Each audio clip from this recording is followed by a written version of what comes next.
Ok, bueno, vamos a comenzar con esta primera clase que vamos a llamar La fe que confesamos. Más que nada vamos a empezar a ver la importancia de las confesiones de fe y de la historia de la iglesia en todo esto.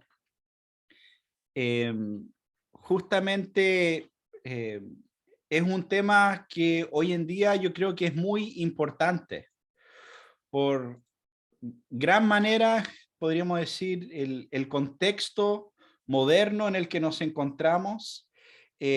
Muchas veces nuestra fe cristiana ha sido desconectada de cierta manera del cristianismo, de la historia. Algunos eh, actúan como si ocurrieron algunas cosas hace 2000 años y después, como de forma casi mágica, ¡pum!, apareció la Biblia ayer y en esos 2000 años que han pasado no hubo nada de importancia en la historia. No hubo de nada de importancia para nuestra fe y para nuestro cristianismo. Entonces, primero que nada quiero enfatizar o empezar a considerar por qué debemos estar hablando de confesiones de fe, ¿ya? Eh, bueno, primero que nada, la confesionalidad o hablar de confesiones de fe va muy de la mano con un estudio teológico que se llama teología sistemática. Y es algo que en los últimos años ha sido muy puesta a un lado en muchas instituciones, ha sido muy ignorado en cierta manera. Pero la teología sistemática, aparte que quizá el nombre suena un poco tosco, un poco lejano, ¿cierto? Un poco frío para algunos, pero en realidad tiene que ver con la idea que podemos interpretar la escritura de manera consistente, ¿ya? Y que una parte de la Biblia es coherente con otra parte de la Biblia y que la Biblia nos enseña un mensaje consistente y coherente en sí mismo. Entonces, el profesor Alexander Hodge de Princeton dijo hace muchos años que los hombres deben interpretar lo mejor que pueden cada parte de la escritura por separado y después combinar todo lo que enseñan las escrituras sobre cada tema para ser parte de un todo y después ajustar esa enseñanza en armonía con las otras partes. ¿Ya? En otras palabras, nosotros creemos que la Biblia es coherente, la Biblia comparte un mensaje coherente, ¿ya? Y eso es lo que asume el estudio de la teología sistemática. Por otro lado, la teología liberal dice, no tenemos por qué pensar que la Biblia es coherente. ¿Por qué? O sea, la Biblia simplemente existe teología joanina, teología paulina, ¿cierto? Cada uno de los evangelios fue escrita por comunidades diferentes que tienen su propia teología y su propia mirada, y por lo tanto no hay por qué pensar que uno va a ser coherente con otro, básicamente. Pero obviamente eso va en contra de lo que confesamos, ¿cierto?, como evangélicos en cuanto a la autoridad de las escrituras. Y por esa razón vamos a ver que las confesiones en realidad son inevitables de cierta manera. Porque aunque las personas lo reconozcan o no, todos han adoptado de cierta forma una confesión. ¿Ya? Todos tienen una confesión de fe, todas las iglesias tienen una confesión de fe, todas las denominaciones tienen una confesión de fe, incluso esas denominaciones que dicen que no son denominaciones, ¿ya? Porque finalmente esa confesión puede ser escrita, ¿ya? O puede simplemente ser no escrita. Entonces, no sé, quizá han tenido la experiencia de ir a una iglesia y le preguntan, bueno, ¿y qué creen ustedes? No, nosotros creemos la Biblia. En esta iglesia se cree la Biblia. Ok. Entonces no creen nada específico en cuanto a este tema, pero inmediatamente cuando uno empieza a mencionar quizá algo como la escatología, ¿qué es lo que creen ustedes del rapto? Inmediatamente sale a la luz una confesión de fe, sale a la luz, no, nosotros creemos esto y lo otro, nosotros tenemos esta doctrina. Entonces, aunque quizá eso no estaba escrito, sin embargo, existe. Entonces, en ese sentido, somos todos confesionales. Hay un pasaje muy interesante que encontramos en 1 Corintios 1, versículos 11 y 12, que es usado muchas veces en esta discusión donde Pablo habla de las personas, y bueno, y dice lo siguiente: porque he sido informado acerca de ustedes, hermanos míos, por los de Chloe, que hay discusiones entre ustedes. Me refiero a que cada uno de ustedes dice, yo soy de Pablo, otros yo de Apolos, otros yo de Cefa, y otros yo de Cristo. Ahora, es interesante eso, porque a veces las personas dicen, no hablemos de esos temas doctrinales, aquí creemos solo la Biblia, o no hablemos de esos temas doctrinales, yo soy de Cristo simplemente. Pero si se dan cuenta, Pablo está exhortando a los que dicen, en este caso, en ese contexto, soy de Pablo, soy de Apolo, soy de Cefa, pero también a los que dicen yo soy de Cristo. Y de hecho podríamos decir que ese grupo quizás hasta era el más arrogante de todos, ¿ya? Porque ellos simplemente estaban diciendo, no, lo que yo creo es de Dios, ¿cierto? Lo que yo creo es de Cristo, ni siquiera Pablo, Cefas, no, nada de eso. Yo estoy 100% alineado con lo que, con Cristo en ese sentido. Entonces, es importante entender, ¿cierto?, que al fin de cuentas todos tienen una confesión de fe, escrita o no escrita, y todos tienen tradiciones también, ¿ya? Y ese es un punto muy importante. Todos tienen tradiciones, son parte de una tradición. Y el no reconocer eso es un problema. De hecho, el no reconocer nuestras propias tradiciones, el no reconocer lo que nosotros creemos, finalmente nos hace ciego muchas veces a esas cosas, ¿ya?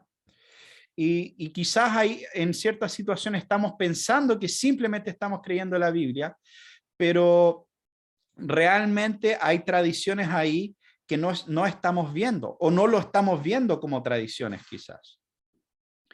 Ahora, vamos a hablar en esta primera clase sobre los credos y sobre las confesiones, pero también es importante hablar sobre un tema que es sola escritura, ¿cierto? Este concepto especialmente ilustrado durante la Reforma Protestante, ¿cierto?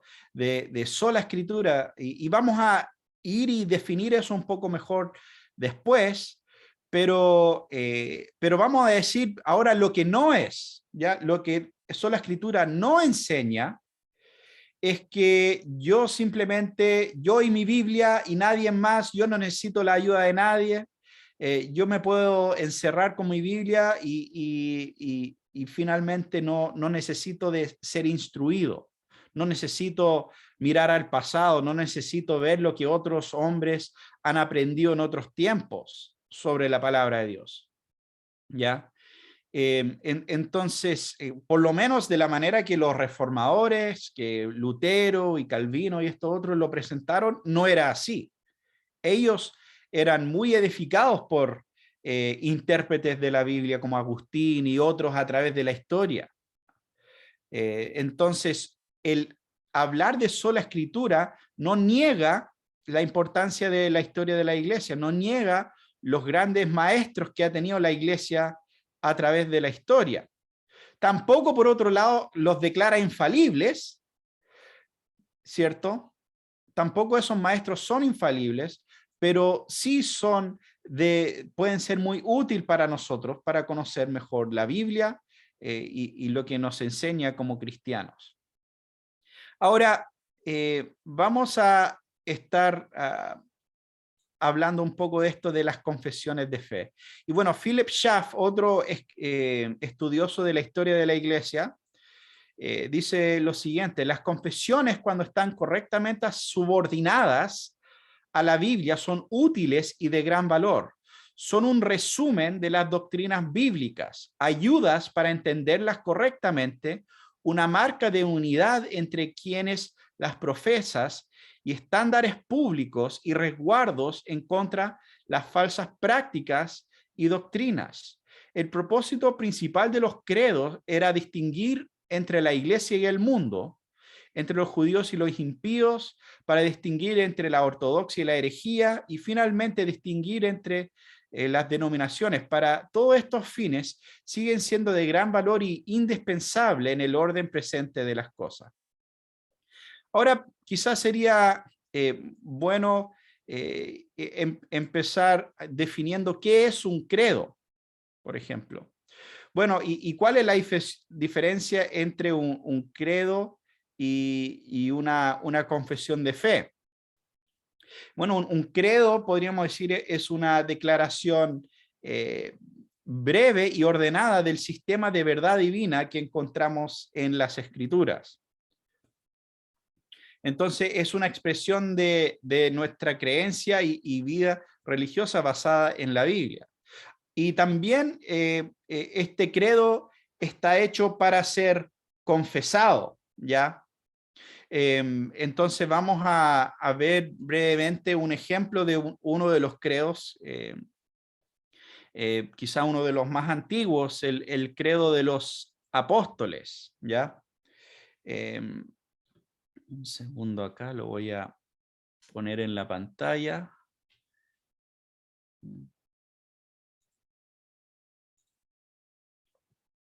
Ok.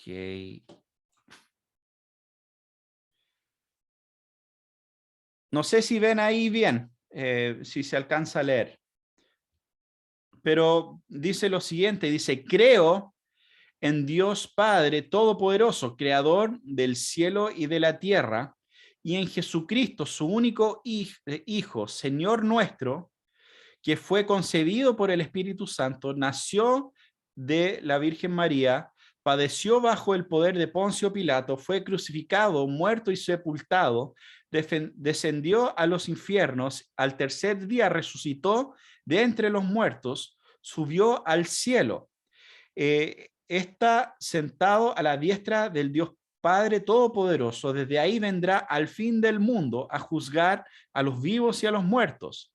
Creo en el Espíritu Santo, la Santa Iglesia Católica o Universal, el perdón de los pecados, la resurrección de la carne y la vida perdurable. Amén.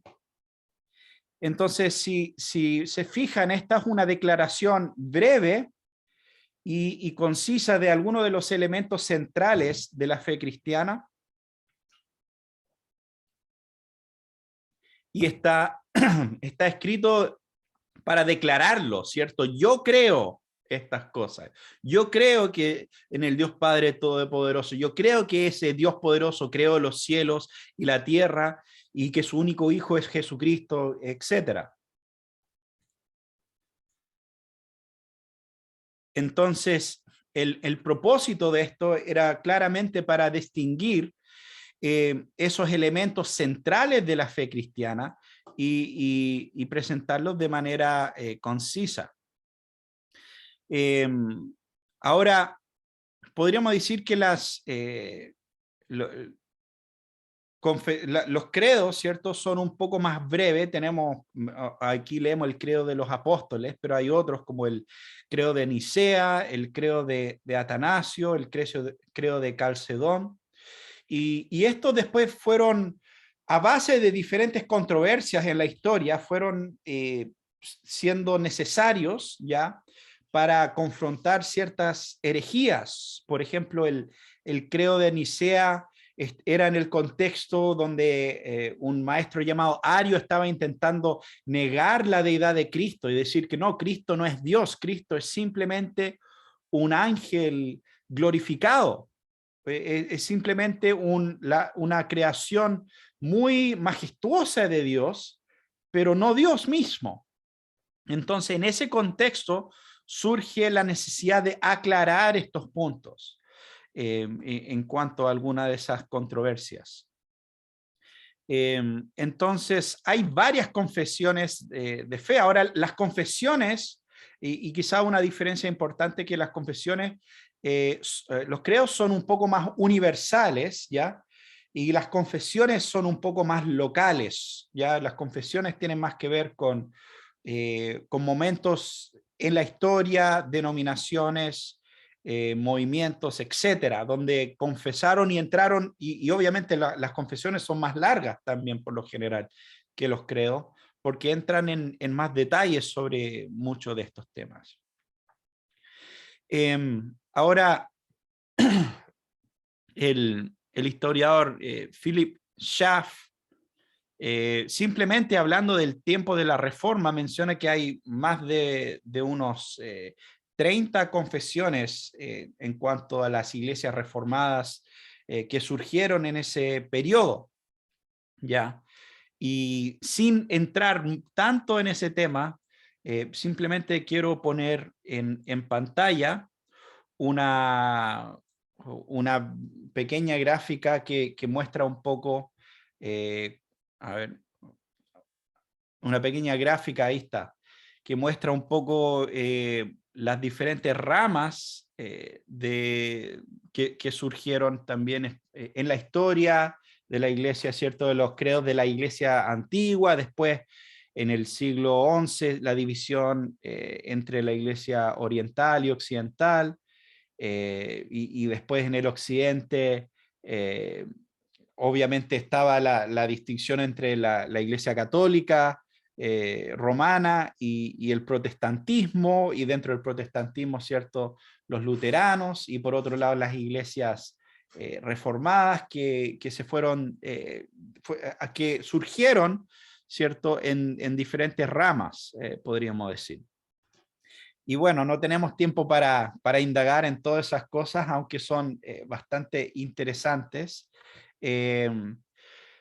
Y sí, bueno, también en el material que tienen en cuanto a la confesión de fe, hay una breve introducción histórica, ya en cuanto a la confesión que vamos a estar estudiando, que es la confesión de fe de Westminster. Así que les animo, si tienen tiempo en la semana, creo que no es muy largo, son como 10 páginas quizás menos. Si tienen un tiempo para leer esa introducción sería muy útil, ¿cierto? Para conocer un poco el contexto de lo que vamos a estar estudiando en cuanto a lo histórico. Pero por temas de tiempo vamos a ir y entrar directamente a lo que es el capítulo número 1 de la Confesión de Fe de Westminster, ¿ya? Y si es que lo tienen a mano, igual lo voy a poner en pantalla esta vez, pero si es que lo tienen a mano también sería muy útil, y también para en otro momento, ¿no?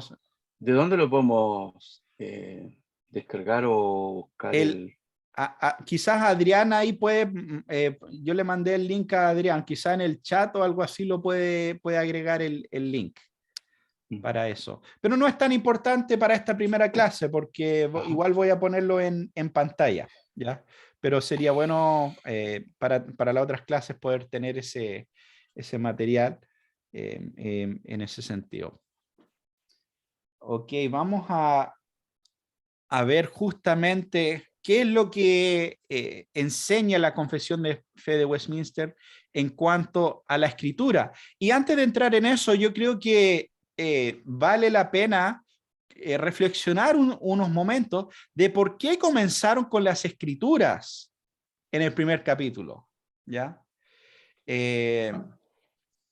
Porque, en primer lugar, porque esto muestra que ellos reconocen que las escrituras es lo primordial en cuanto a la manera correcta de saber quién es Dios, ¿ya? Porque claramente después de esto siguen con la doctrina de Dios, siguen con la Trinidad, con todos estos otros elementos que son importantes y centrales, pero todo lo que nosotros sabemos de Dios viene de las Escrituras. Entonces, si nosotros no tenemos una visión elevada de la autoridad de las Escrituras, ¿cómo vamos a conocer a Dios a través de la Biblia? ¿Cómo vamos a poder?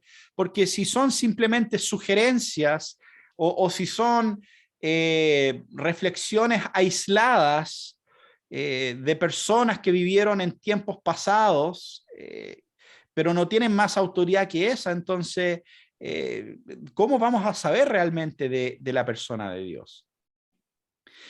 Es por eso que ellos empezaron con la Biblia, porque ese es el punto de partida de esta conversación sobre cualquier tema doctrinal o sobre el conocimiento de Dios, ¿ya?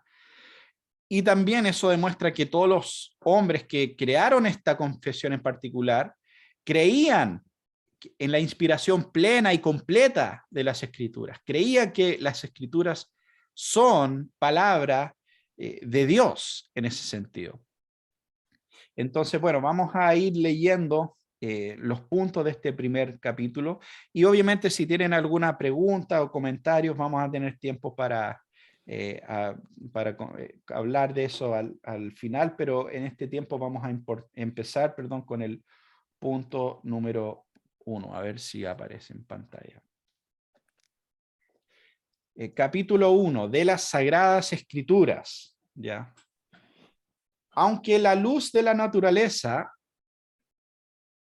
las obras de la creación y providencia manifiestan la bondad, la sabiduría y el poder de Dios de tal manera que los seres humanos no tienen excusa delante de Dios. Sin embargo, estas no son suficientes para dar aquel conocimiento de Dios y de su voluntad que es necesario para la salvación. Por lo tanto, agradó al Señor en diferentes épocas y de diversas maneras revelarse a sí mismo y declarar su voluntad a su iglesia. Luego, para la mejor preservación y propagación de la verdad y para el establecimiento y consuelo más seguros de la iglesia contra la corrupción de la carne, la malicia de Satanás y del mundo, le agradó también poner por escrito dicha revelación en forma completa. Ello hace que las Santas Escrituras sean de lo más necesarias, puesto a que ahora han cesado ya aquellos modos anteriores por el cual Dios reveló su voluntad a su pueblo. Bueno, primero que nada quiero mostrarles estos puntos de acá. Ya si se dan cuenta, hay números en varias de las frases. Por ejemplo, aquí dice de su voluntad que es necesario para salvación y después sale el número 2.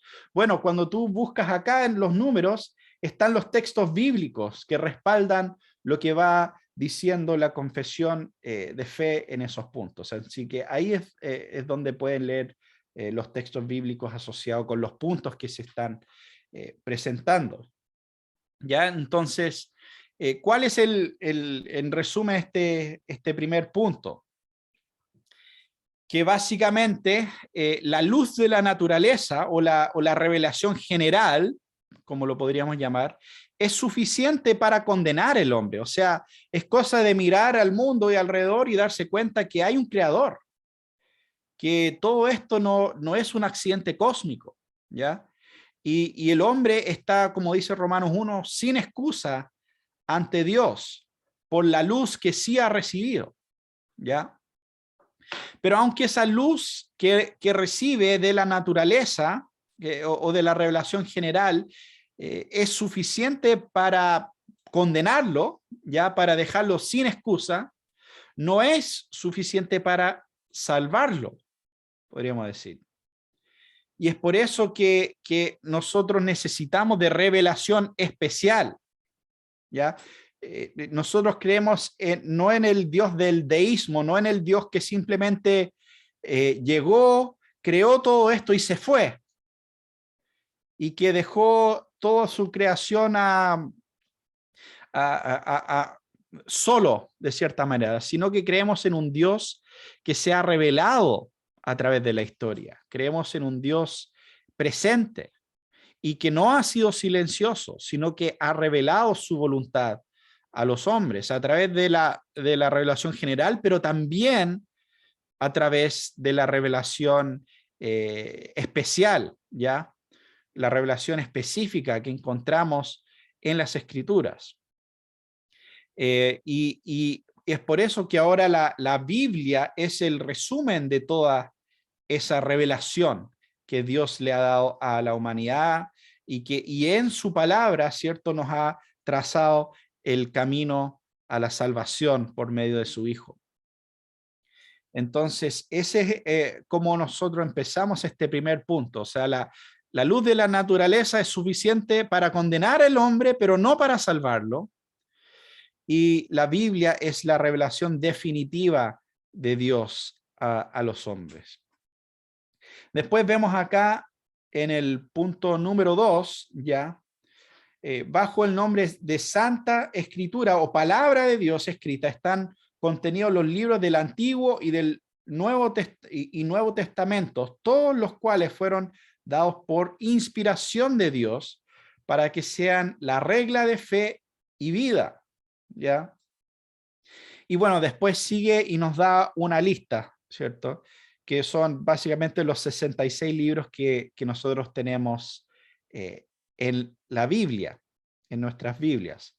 Ahora también acá, en el punto número 3, habla un punto bien específico que tiene que ver con los libros apócrifos, ¿cierto?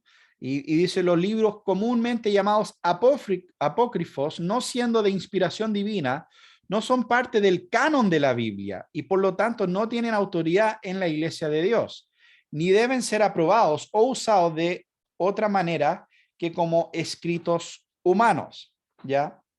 Entonces estos libros apócrifos se refiere a los libros intertestamentarios que se escribieron, ¿cierto?, entre medio del canon del Antiguo y del Nuevo Testamento. Y bueno, para los judíos nunca fueron gran tema, o sea, en el sentido de que nunca fueron considerados como escritura, ¿ya? Pero para la Iglesia Católica son considerados como escritura. Y bueno, eso se basa en la traducción de Jerónimo, de San Jerónimo, cuando él tradujo, ¿cierto?, la Septuaginta, la Septuaginta era una traducción griega, ya del hebreo, del Antiguo Testamento. Los judíos durante ese tiempo intertestamentario hicieron porque fueron la diáspora, ¿cierto?, judía estaba en todas las naciones, ¿cierto? Había sido disperso bajo los diferentes juicios, ¿cierto? Babilonia y otros. Y en ese contexto hicieron una traducción el Antiguo Testamento al griego, que es conocido como la Septuaginta. Ahora, cuando hicieron esa traducción, también tradujeron otros libros, ya tradujeron varios de estos otros libros. Y el problema es que Jerónimo, cuando hizo su traducción de la Biblia al latín, del griego al latín, pensaba que por el hecho de que ellos habían traducido estos otros libros, esos eran parte del canon bíblico. Pero en realidad esa es una confusión que él tenía y no era parte históricamente de lo que los judíos creían, ¿ya? Entonces, no tenemos razón para pensar que estos libros son parte del canon, del canon bíblico, en ese sentido. Perdón, ¿te puedo hacer una consulta? Es que Sí, me perdí un poquito. sí, La Septuaginta es una traducción griega desde el hebreo. sí. Y en ella ellos incorporaron otros libros que eran apócrifos, O sea, ellos tradujeron el Antiguo Testamento, ¿ya? ¿sí? Pero también tradujeron otros libros, obras a griego, ¿ya? Esas otras Sería, son lo que tú mencionaste que eran los textos apócrifos, claro, o, esto, o, o hay sí. otros textos que son aparte de los apócrifos. Bueno, hay otros textos aparte de los apócrifos, pero no son considerados parte de ese grupo de textos, ¿no? En este contexto no estamos hablando de, no sé, del Evangelio de Judas o de estos otros textos que muchas veces surgen hoy en día, que son los evangelios gnósticos, o sea, esos son rechazados por todos, católicos, Pero Jerónimo pasó del griego al latín, la Septuaginta, ¿y qué otros textos? esos textos, o sea, por ejemplo, Los, Primera y Segundo Macabeo, Tobit, mm, hay varios libros y varios de esos libros son simplemente históricos. Por ejemplo, Primera y Segunda Macabeo habla de estas guerras que ocurrieron, ¿cierto?, con los griegos y varias cosas que son interesantes e importantes. Y de hecho, de los dos grupos, o sea, protestante y católico, históricamente consideraban que era útil leerlos, no eran como libros prohibidos o algo por el estilo. Pero simplemente era importante distinguir, ¿ya? Que si bien puede ser útil leer estos libros, no son parte del canon de las escrituras.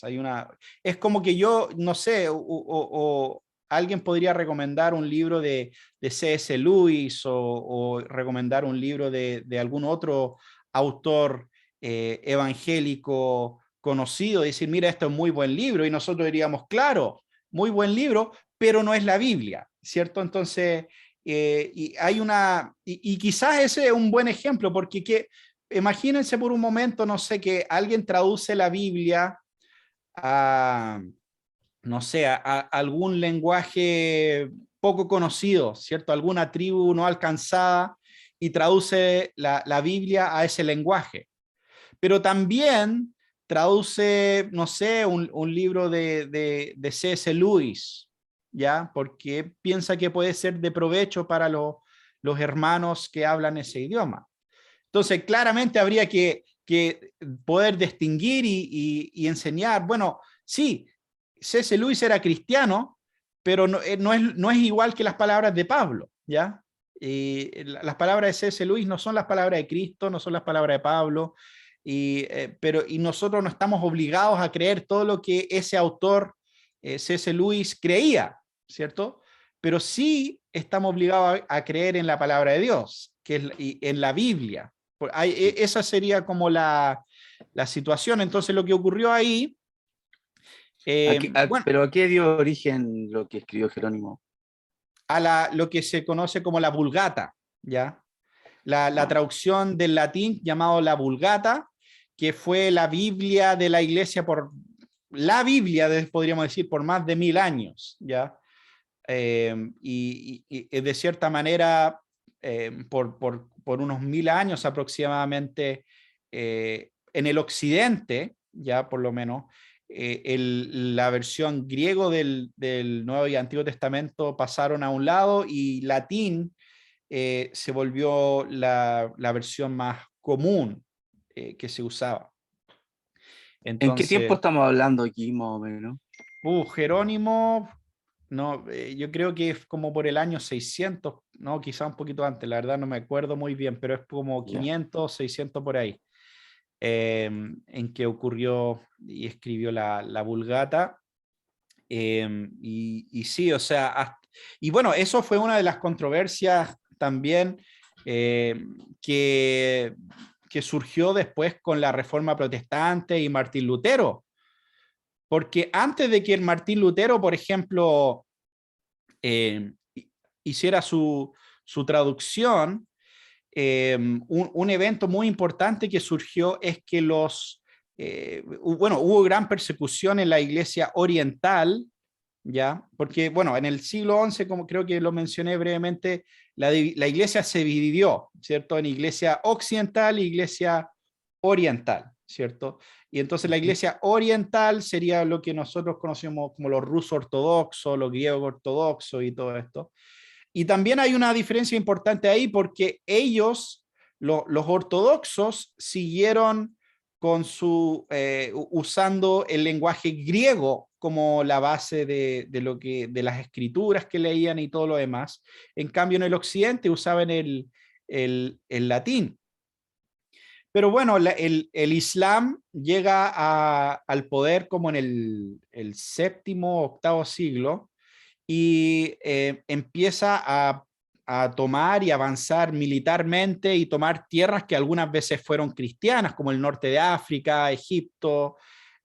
Todos esos lugares eran mayoritariamente cristianos, pero el Islam avanzó y militarmente tomó todas esas tierras, y también eso afectó a los obispos y las personas que estaban en esos lugares en cuanto a la persecución. Entonces, muchos de ellos empezaron a escapar al occidente, ¿ya?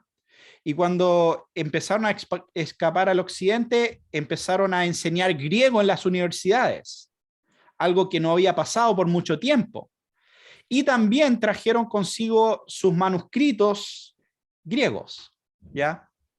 Y ahí, ahora en el occidente, las personas empezaron a aprender griego y empezaron a comparar la traducción de Jerónimo con el griego. Y se empezaron a dar cuenta que habían varias cosas que no estaban tan correctas en esa traducción, ¿ya?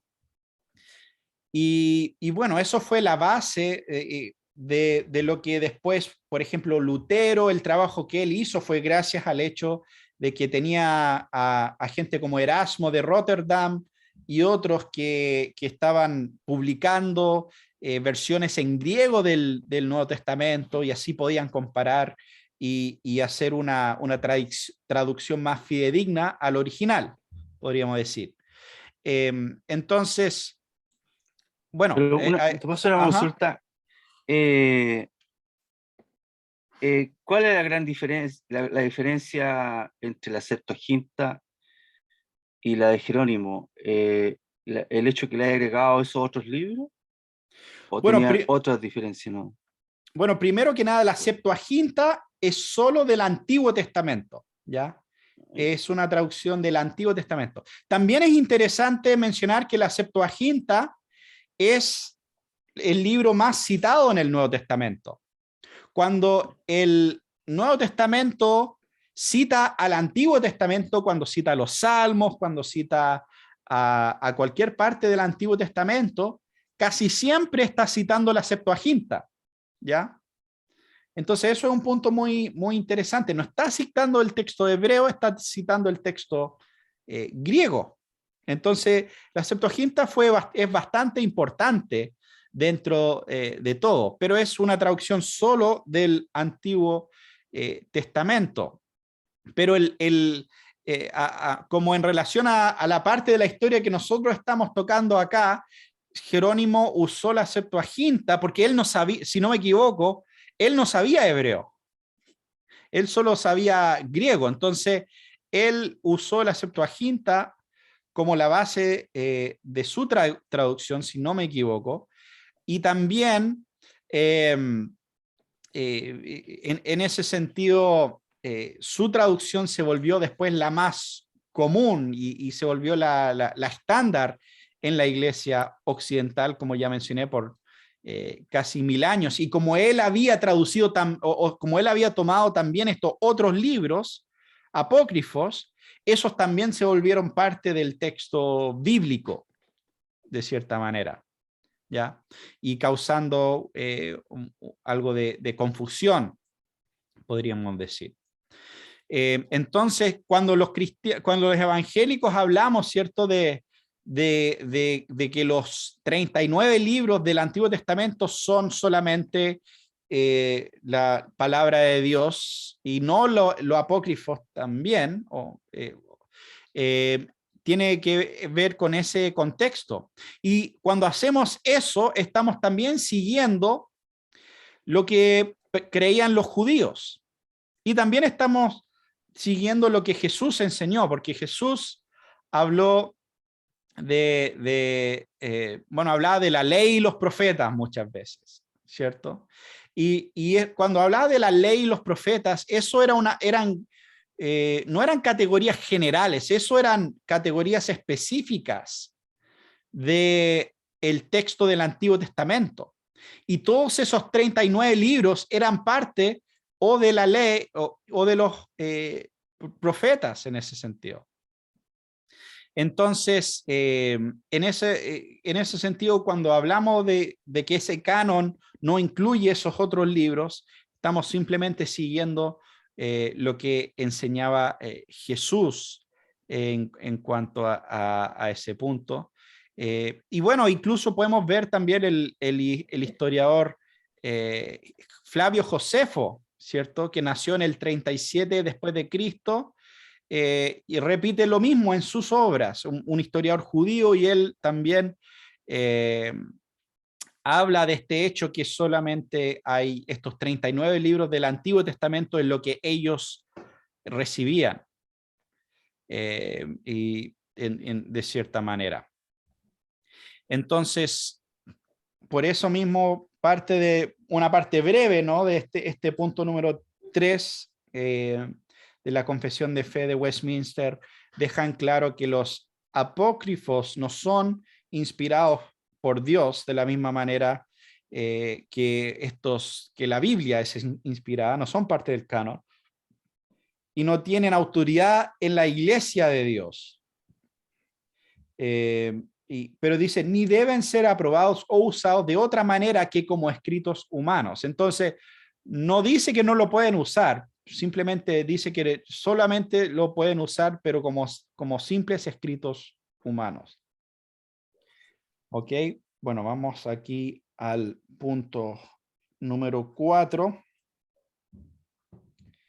Dice, la autoridad de las Sagradas Escrituras, por la cual deben ser creídas y obedecidas, no dependen del testimonio de ningún ser humano o iglesia, sino enteramente de Dios, quien es la verdad en sí mismo, el autor de ellas, y por lo tanto deben ser recibidas porque son palabra de Dios. ¿Ya? Este es un punto sumamente importante. La Biblia es revelación divina, es palabra de Dios, ¿ya? Y por lo tanto su autoridad no depende de la opinión de los hombres, ¿ya? Y no depende de lo que cree el consenso, ¿cierto? Esto no es algo democrático ni nada por el estilo, sino que es algo que viene de Dios incluso Pedro, ¿cierto?, habla de la inspiración de las Escrituras y dice que no fueron dados, ¿cierto?, por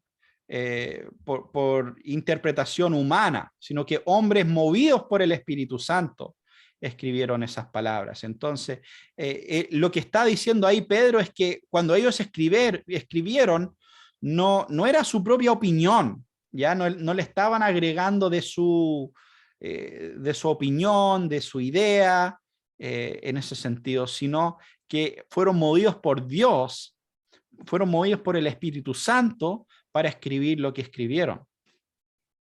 Y Dios no simplemente posee la verdad, sino acá dice que Dios es la verdad en sí mismo.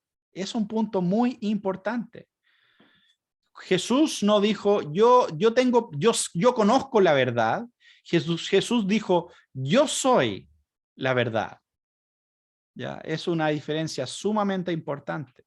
Y como Dios es la verdad, como Jesús es la verdad, el camino y la vida, podemos tener certeza de lo que estamos leyendo. O sea, cuando Dios habla, eso cierra el asunto. Para el cristiano, Dios lo dijo y yo lo creo. O sea, finalmente, a fin de cuentas, obviamente que nosotros tenemos que hacer todo un trabajo para entender correctamente las escrituras y todo lo demás, pero cuando nosotros descubrimos lo que Dios ha dicho, se acabó el tema. A nosotros nos queda someternos a la verdad divina que Dios ha revelado. Y entonces, este es un punto muy importante. Dios no simplemente posee la verdad, sino que es la verdad en sí mismo. ¿Puedo hacer una Eh, consulta? uh-huh. El punto 4 que dices tú de Westminster dice que la Biblia es revelación divina, no Claro, depende de lo que piensan los hombres. Que Dios es la verdad en sí mismo. Jesús dijo, yo soy la verdad. Perfecto, lo comprendo perfecto. Pero eh, podría yo consultar, o no sé si tú lo vas a plantear en algún otro momento, pero porque no quiero ser inoportuno en el hilo de que estás llevando adelante, pero ¿cómo desarrollaron ese discernimiento? ¿cómo Para, desarrollaron la idea de que de la Biblia es palabra de Dios y que Dios es la verdad en sí mismo? ¿O? no, no, en el sentido de que, por ejemplo, me queda claro en este resumen que has hecho de cómo los textos se han ido construyendo, ¿no? Con una cierta génesis, que no la tengo muy ubicada en la cosmovisión, pero no, hay, por ejemplo, hay textos apócrifos, ¿no? Eh, Uh-huh. ¿por, por qué no uno de ellos no es parte de la revelación divina? ¿Cómo se construye, cómo poder decirlo? No sé si digo bien, pero ese filtro, ¿no?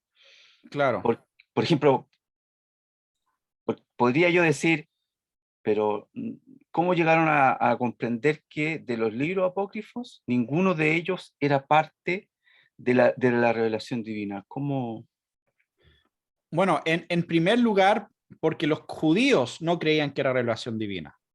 ¿Ya? Es un punto muy importante. Pero O eso en el sea, Antiguo Testamento. claro. Y cuando viene Jesús, Jesús constantemente está diciendo, no saben qué está escrito, no saben lo que dijeron los profetas, no saben, y constantemente qué está citando. No está Sí. citando el libro de Macabeo, está citando de los Salmos, está citando Isaías, está citando todos estos textos del Antiguo Testamento. Entonces, y está hablando de la ley, de los profetas, y en varias partes Jesús usa incluso las palabras, las categorías específicas judías del canon bíblico, ¿ya? Y no tengo aquí enfrente el texto, pero es en Lucas, me parece, cuando él resucita y dice, ¿cierto? Empezando con Moisés, les explicó todas las escrituras que hablaban de él, ¿ya? Y ahí en esa parte, no me acuerdo textual, pero ahí habla de las tres categorías de escritura que habían en el canon judío específicamente. Entonces, la verdad de las cosas es que no hay ninguna buena razón para pensar que son parte del canon bíblico, porque Jesús no los usa, los judíos no lo usaban, el único que lo usó era Jerónimo, que no sabía hebreo y escribió cientos de años después de Jesús, ¿me entiendes? Entonces, no hay una buena razón para pensar que son parte de ese canon de revelación divina, en ese sentido. Disculpe, ¿puedo decir algo? Ajá, Hola. hola.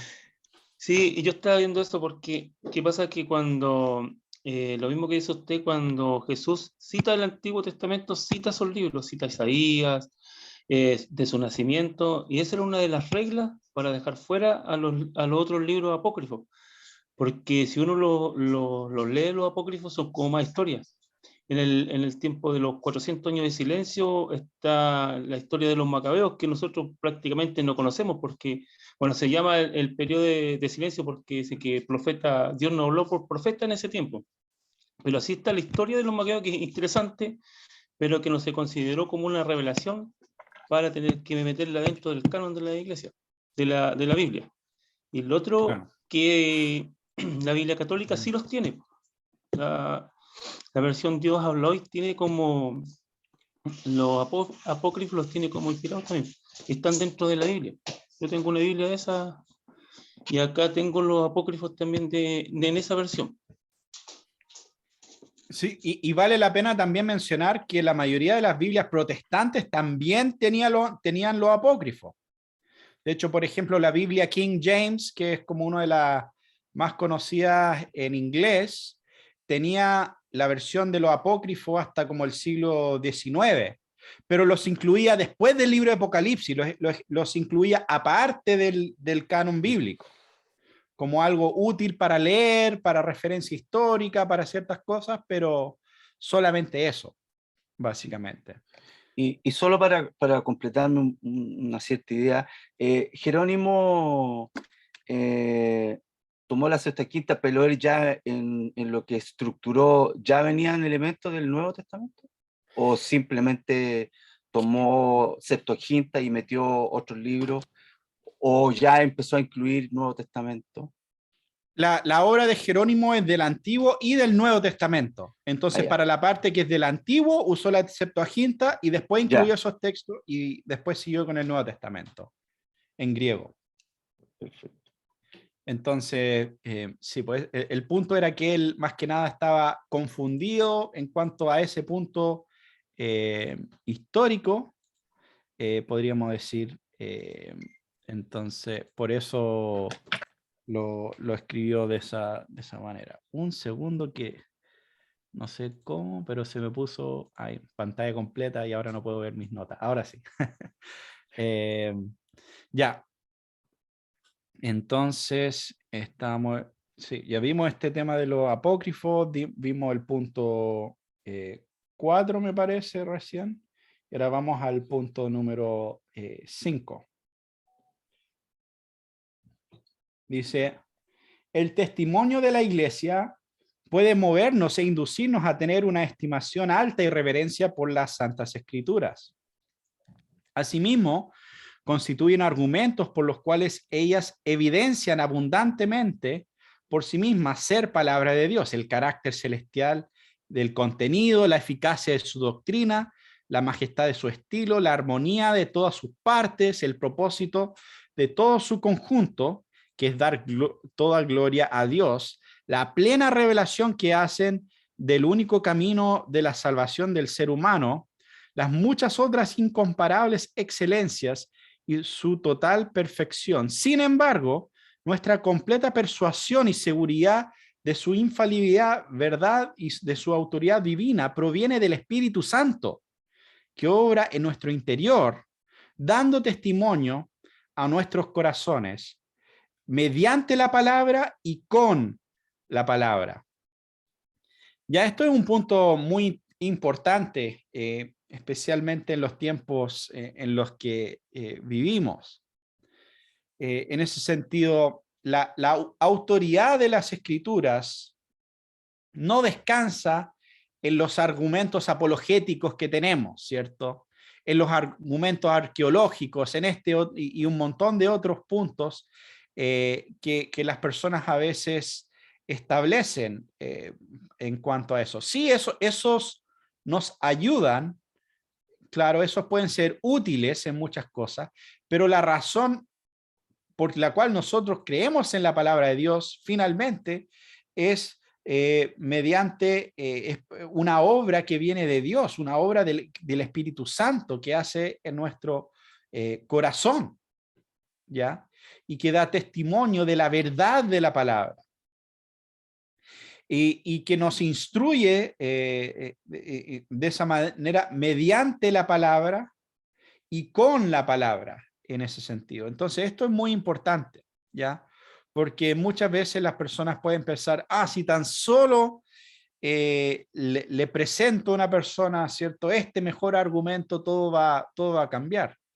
Pero en realidad es una obra de Dios comprender las escrituras. O sea, ¿se acuerda cuando Cristo mismo a sus discípulos le abrió sus ojos para que ellos pudieran comprender las escrituras? ¿Ya? Entonces, ese es un punto muy importante para recordar. Ok, vamos al punto número 6. Dice, la totalidad del consejo de Dios concerniente a todas las cosas necesarias para su propia gloria y para la fe, vida y salvación del ser humano, está expresamente expuesto en las Escrituras, o por buena y necesaria consecuencia puede deducirse de ellas, a las cuales nada debe añadirse en ningún tiempo, ya sea por nuevas revelaciones del Espíritu o por tradiciones humanas. Sin embargo, reconocemos que la iluminación interna del Espíritu es necesario para una comprensión salvífica de las cosas reveladas en ellas. Reconocemos también que hay algunas circunstancias concernientes a la adoración de Dios y al gobierno de la Iglesia, comunes a todas las acciones y sociedades humanas, que deben ordenarse conforme a la luz de la naturaleza y a la prudencia cristiana, según las reglas generales de la palabra, las cuales siempre han de ser obedecidas.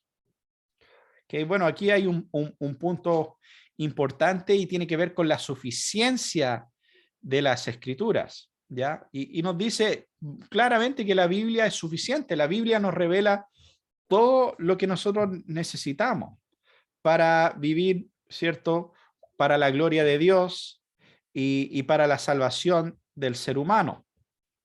Entonces, aunque la Biblia no nos da todo lo que necesitamos, la Biblia no nos dice expresamente, ¿cierto?, todas las cosas. La Biblia no nos habla de si es mejor ir al trabajo en auto o en micro, ¿no? La Biblia, ¿cierto?, no nos dice que un montón de detalles así que podríamos mencionar.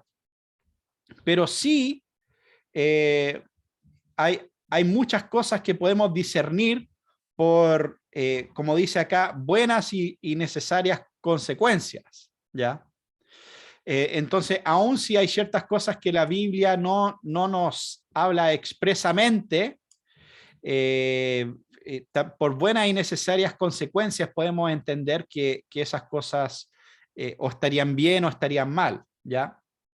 En otras palabras, claro, no sé, hay un montón de ejemplos que se podría dar.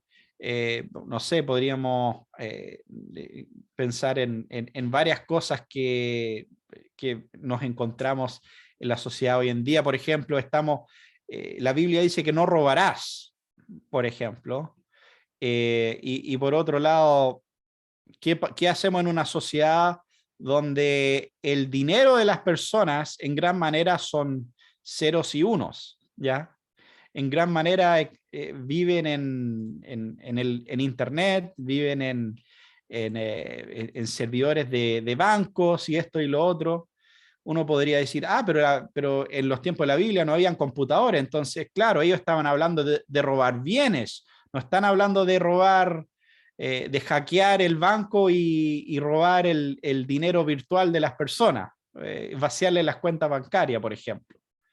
Pero claramente por buena y necesaria consecuencia nosotros entendemos que si no es bueno robarle el buey a una persona, tampoco es bueno hackear su cuenta bancaria y robarle los ceros y los unos que tiene guardado ahí. No sé si se entiende el ejemplo. Entonces, y no por y eso no es, y esas buenas y necesarias consecuencias no es simplemente un tema de opinión, ¿cierto? No es como, ya, pero para ti es malo robar electrónicamente el banco, pero para mí no, ¿cierto? No, sigue siendo la autoridad de la palabra de Dios. El no robará sigue siendo el centro de ese asunto. ¿Ok? Entonces, ahí es donde introduce este concepto de buenas y necesarias consecuencias. Y también menciona, ¿cierto? Reconocemos también que hay algunas circunstancias concernientes a la adoración de Dios, comunes a todas las acciones y sociedades humanas que deben ordenarse conforme a la luz de la naturaleza. En otras palabras, no sé, no hay un mandato divino de si el piso de su iglesia debe ser de madera o con una alfombra, por ejemplo, ¿ya? Esas son decisiones que se toman usando principios bíblicos y no sé, pensar, si la iglesia quiere tener un piso que millonario, que vale no sé cuánto, y no tienen el dinero, claramente sacar un préstamo para eso ya empieza a ser algo que va en contra de otros principios bíblicos quizás, y ahí es donde pueden decir, no, quizás ese piso no es la mejor decisión. Pero por lo general, ¿cierto? No hay un mandato divino en cuanto al color de las cortinas o en cuanto al tipo de piso que tiene que ir en el templo, podríamos decir. Entonces, también la confesión reconoce esos puntos y esa realidad. Bueno, acá también dice que en punto 7, todas las cosas en las escrituras no son igualmente evidentes en sí mismas, ni igualmente claras para todos. Sin embargo, todas aquellas cosas que son necesarias obedecer, creer y observar para la salvación están claramente propuestas y expuestas en uno u otro lugar de las escrituras, para que no solo los eruditos, sino también los que no son eruditos lleguen a una comprensión suficiente de ella mediante el debido uso de los medios ordinarios. ¿Ok? Entonces ahí lo que nos está diciendo es que, claro, la Biblia, no todos los puntos en la Biblia son igual de claros. Hay cosas misteriosas en la Biblia, hay temas que son difíciles de entender. El libro de Apocalipsis no es un libro fácil de entender, por ejemplo, ¿ya? Pero lo que nos está diciendo el texto o la confesión es que aunque hay cosas más claras que otras, todo lo que es necesario está más que claro en las Escrituras. En ese sentido tenemos todo lo que necesitamos en el texto bíblico, y no solo para los expertos. La Biblia no fue escrito para los expertos solamente. Fue escrito para el pueblo de Dios, ¿ya? Fue escrito para nosotros, para personas con diferentes conocimientos, diferentes capacidades, pudieran acercarse a la revelación de Dios y ser instruidos por la palabra de Dios.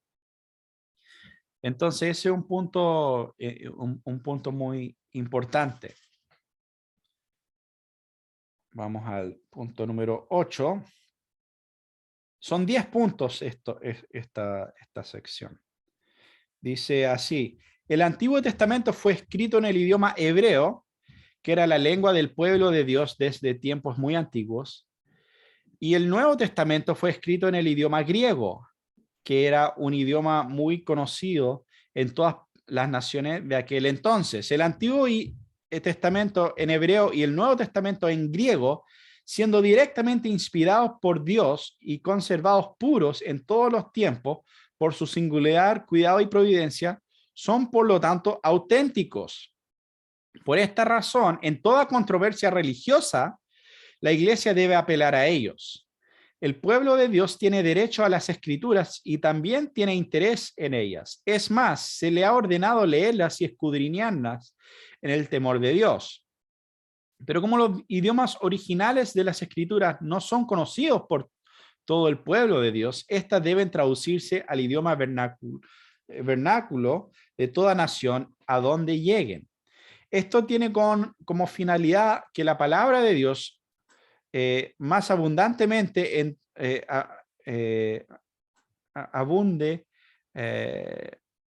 more abundantemente en todos, para que adoren a Dios de manera aceptable y para que tengan esperanza mediante la paciencia y el consuelo que dan las Escrituras. Entonces, bueno, empieza reconociendo un punto muy importante, o sea, los idiomas originales de la Biblia, ¿cierto? El Antiguo Testamento hebreo, básicamente, y el Nuevo Testamento griego.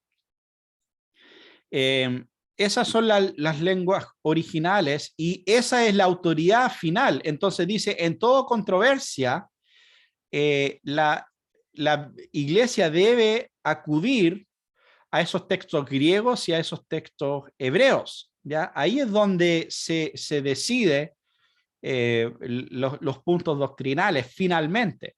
Pero aún así también dice, por otro lado, todos los cristianos son llamados a leer la Biblia, todos los cristianos son llamados a escudriñar las Escrituras, pero no todos tienen el conocimiento experto que se necesita para conocer el hebreo y el griego. Y por lo tanto, se deben hacer estas traducciones a diferentes idiomas, ¿ya?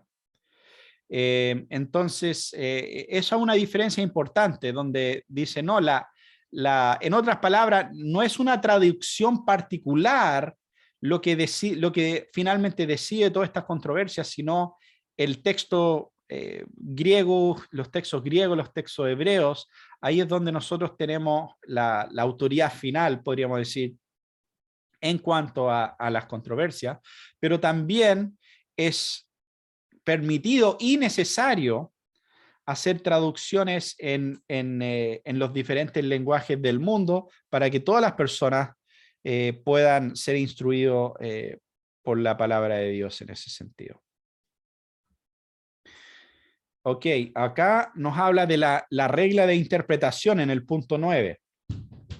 Dice, la regla infalible de la interpretación de las escrituras es la escritura misma.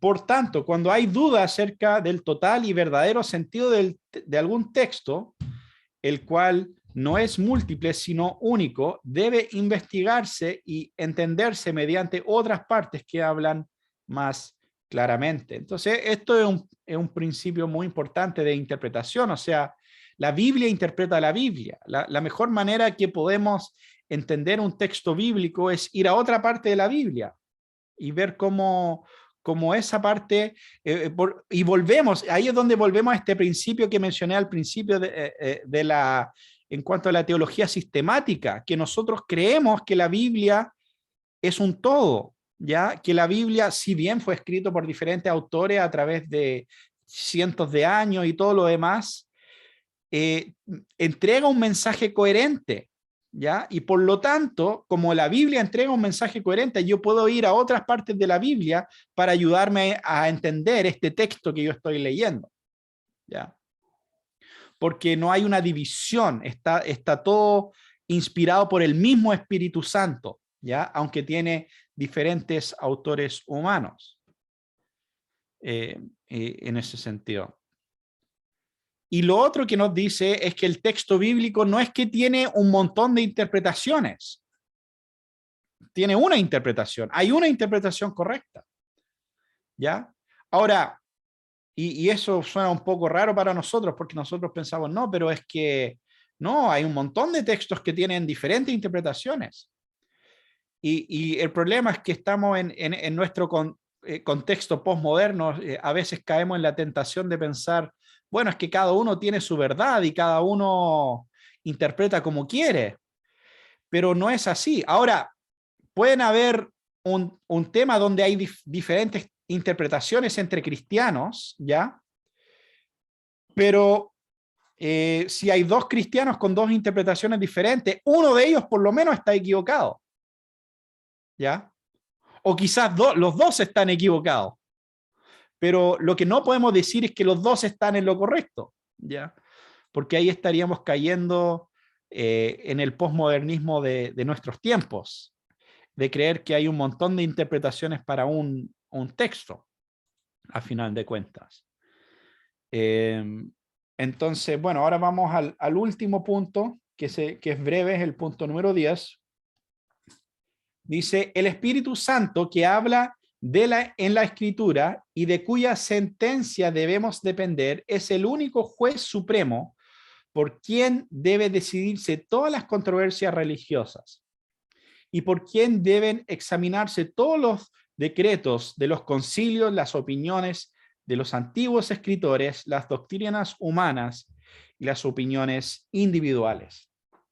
En otras palabras, la Biblia es el estándar, sola Escritura. cuando a Martín Lutero, ¿cierto? En el día de Worms le estaban llamando a retractarse de lo que había escrito, ¿ya? Sobre un montón de temas. Ellos dijeron, mira, o sea, lo que tú escribiste acá va en contra de este padre de la iglesia o de lo que ciertas personas en la iglesia han creído en la historia y por lo tanto tienes que retractarte. Y Lutero dijo, no, pero muéstrenme en el texto, muéstrenme que yo estoy equivocado, muéstrenme la Biblia y les voy a creer. Si me pueden mostrar que estoy equivocado, me voy a retractar. Ellos dijeron, no, no te vamos a mostrar dónde estás equivocado, simplemente tú estás yendo en contra de lo que dijeron estas otras personas y por lo tanto arrepiéntete. Y entonces lo que está establecido en este texto, en esta confesión, es que todas las tradiciones, todas las confesiones de fe y todo lo demás están sujetos a ser examinadas por la Biblia, incluso la confesión que estamos leyendo, ¿ya? Entonces, ese es un punto muy importante. La autoridad final y según la misma confesión, ¿ya? No es la confesión, la autoridad final es la palabra de Dios. Y por medio de la palabra de Dios se puede examinar lo que dijeron escritores importantes, lo que dijeron grandes hombres de la fe, lo que dice quizá este otro hermano cristiano que conozco, que lo estimo mucho, lo amo mucho, pero al final de cuentas, esa no puede ser la razón por la cual yo estoy de acuerdo o no con esa persona o lo que está diciendo. Tiene que ser siempre la palabra de Dios. Como cuando Pablo, ¿cierto?, va a Berea y dice que los judíos ahí eran más nobles que otros porque ellos escuchaban lo que Pablo estaba diciendo y no simplemente lo recibían. Ellos iban a las escrituras, escuchaban a Pablo y después iban y leían el texto bíblico para ver si realmente era así, para ver si realmente lo que Pablo estaba diciendo era verídico y estaba en línea con la palabra de Dios. Y entonces, de ninguna manera una confesión de fe reemplaza ese deber que tenemos como cristianos, de probar todo por medio de la palabra de Dios, ¿ya? Incluso las confesiones de fe. Entonces, bueno, este es el principio central, podríamos decir, de este primer capítulo, que la Biblia es la palabra de Dios, la Biblia es inerrante, la Biblia tiene autoridad, la Biblia es suficiente y que todo lo podemos, en ese sentido, todos tenemos que pasarlo por el filtro de la palabra de Dios. Toda nuestra cosmovisión, todas las áreas de nuestra vida debe estar sujeta a la palabra de Dios. No, la palabra de Dios no es simplemente opiniones, no es simplemente buenos consejos que podemos tomar o dejar. La palabra de Dios, si nosotros somos cristianos, estamos bajo la autoridad de la palabra de Dios. Estamos llamados a someternos a lo que la palabra enseña, ¿ya? Entonces, eso es alguno de los puntos centrales de este primer capítulo de la Confesión de Fe de Westminster en relación a las Sagradas Escrituras. No sé si ahora quizás podemos abrir el tiempo a preguntas o comentarios de lo que hemos estado estudiando hasta ahora.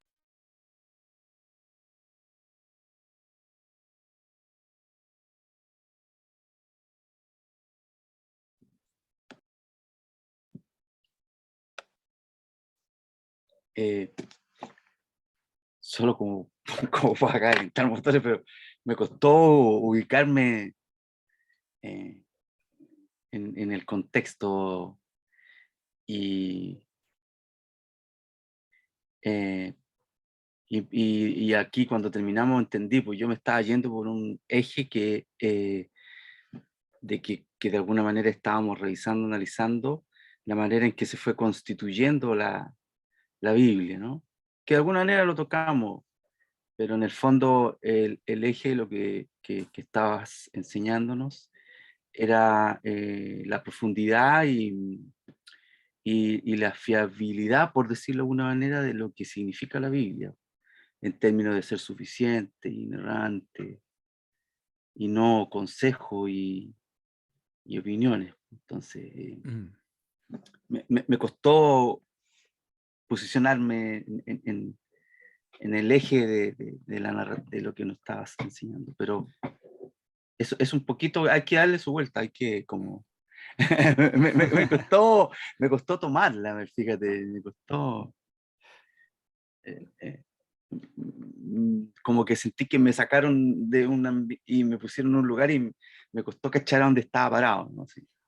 Pero al final entendí. Claro, es que tocamos varios temas históricos, varias otras cosas que son importantes y Sí, que hay que ver en profundidad.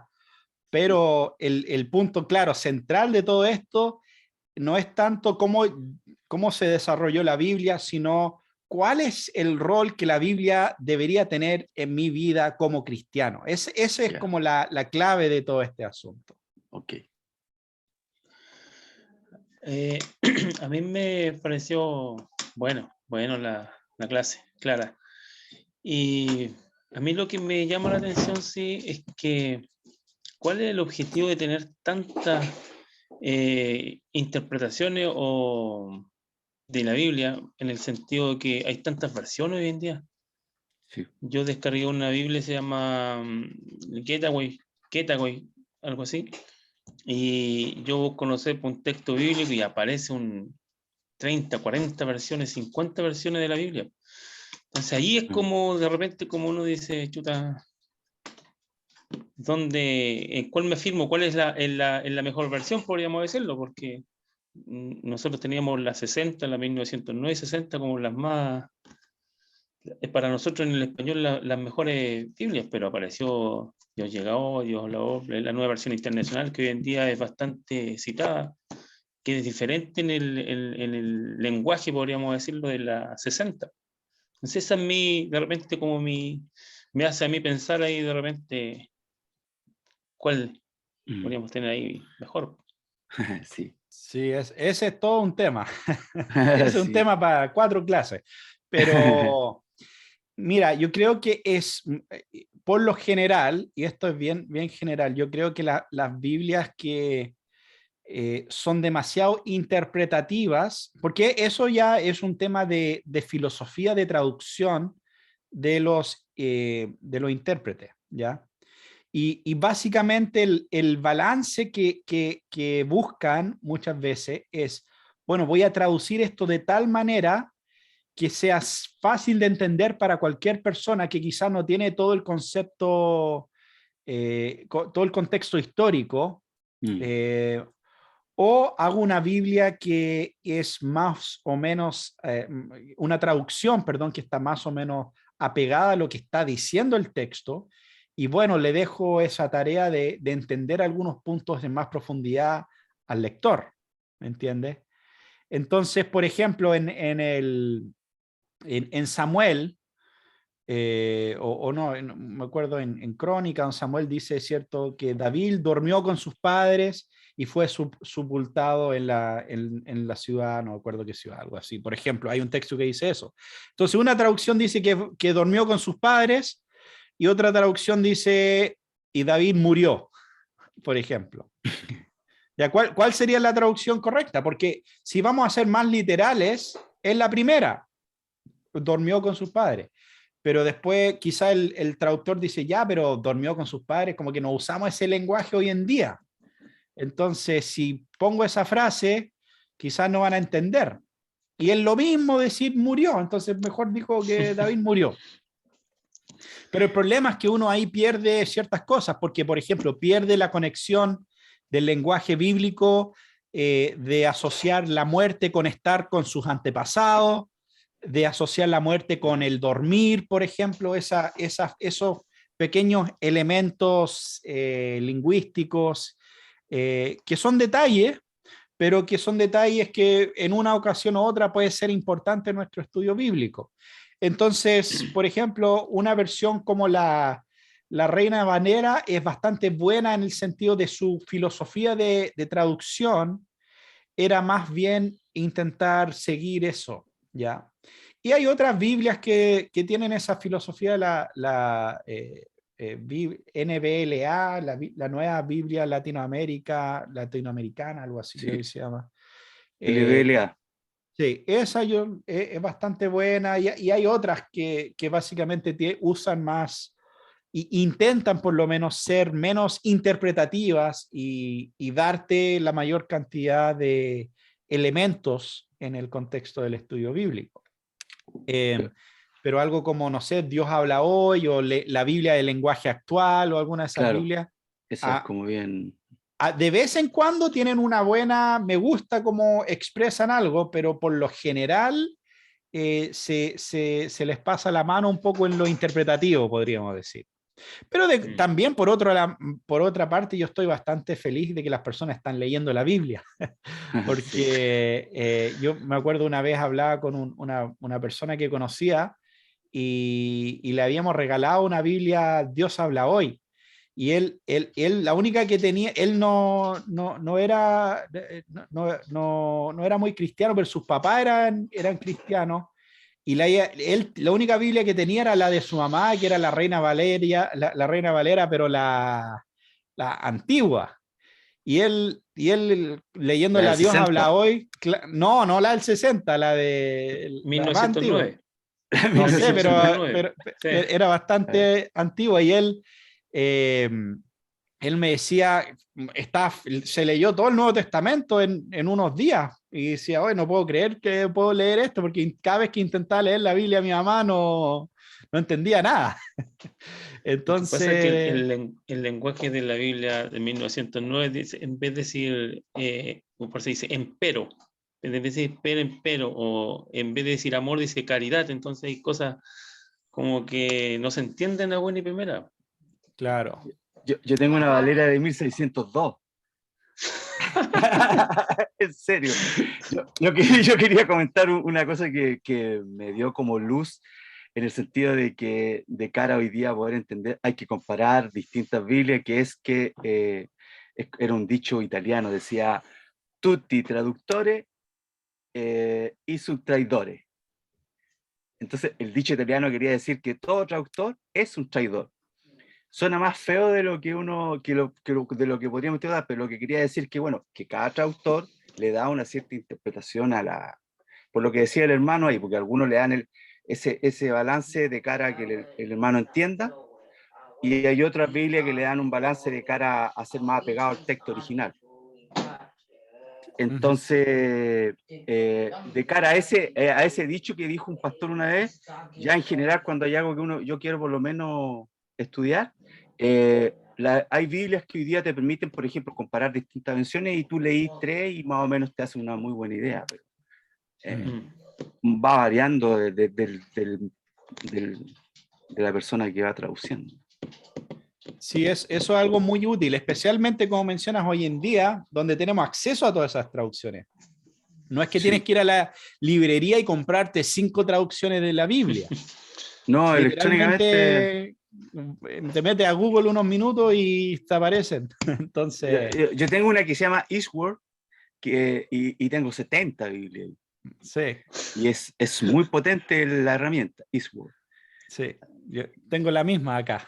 Sí, es buenísima. Es muy buena. Interesante. Buena.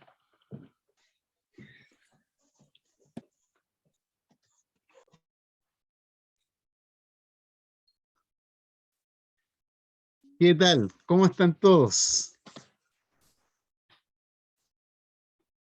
Logré escuchar Bien. algunos comentarios. Roberto, no sé si querías comentar algo. No, nada, sí estamos súper Ya, buena la interacción igual después de la que terminó el profe. Bien, excelente. excelente. Sí. Muchas gracias, Nathan. Yo pronuncio mal tu nombre, pero es un problema mío, ¿eh? No importa, no. Yo estoy acostumbrado a varias pronunciaciones de mi nombre. ¿Y cómo es? ¿Y cómo es? Nathan, pero Nathan. Okay. Ah, Nathan. hay varias interpretaciones ahí. Sí. Hay varias interpretaciones. Tal cual. Según, según la Reina Valera de 1602. Buena. Muy bien, muy bien. Muy bien, Buenísimo. queridos. Estamos en la hora para poder tomar el descanso y luego viene Jenny para compartir acerca de Majestad de Dios. Así es que esperamos que puedan tomar un descanso para tomar un café, ir al baño, ¿les parece? Y darle gracias a Nathan Anderson por estar hoy día en la primera clase. Ahí la dije bien, ¿no? Ahí Sí, quedé bien. Tiene su historial mi Excelente. pastor en el inglés. Sí. Sí, Muchas gracias, profe. soy experto en lenguas, así que perfecto. Muy, muy bien, muy bien. Gracias, excelente. Nathan. ¿Todo Muchas bien? gracias. Todo bien, sí. La Nos próxima vemos. semana vamos con qué clase, Nathan? La clase 2, pero ¿qué es lo que va a compartir la próxima semana? Bueno, básicamente el resto de las clases, porque hoy día vimos un capítulo de la Confesión de Fe, hay 33 capítulos, así que no los vamos a ver todos. Pero agarré algunos temas dedocráticamente específicos que nos van a ayudar a tener una idea de algunos de los temas que se van tratando en la confesión acá. Y tengo que mirar acá qué es lo que viene después. Vamos a hablar de la teología de pacto, de cómo la confesión aborda el tema de los pactos de Dios con el hombre. Así que, Wow, buenísimo. Buenísimo, súper bien. sí. Muy bien, va a estar todo muy interesante, así es que ánimo para la próxima, ¿ya? Así es que nos volvemos a ver, Nathan, la próxima semana a las 7 de la tarde, ¿ok? Sí, Dios Excelente, nos mediante, vemos, ¿no? hermanos. Chao. Un abrazote, Chao, que estés profesor. bien. Chao. Chao, No, chao, hermano. gracias.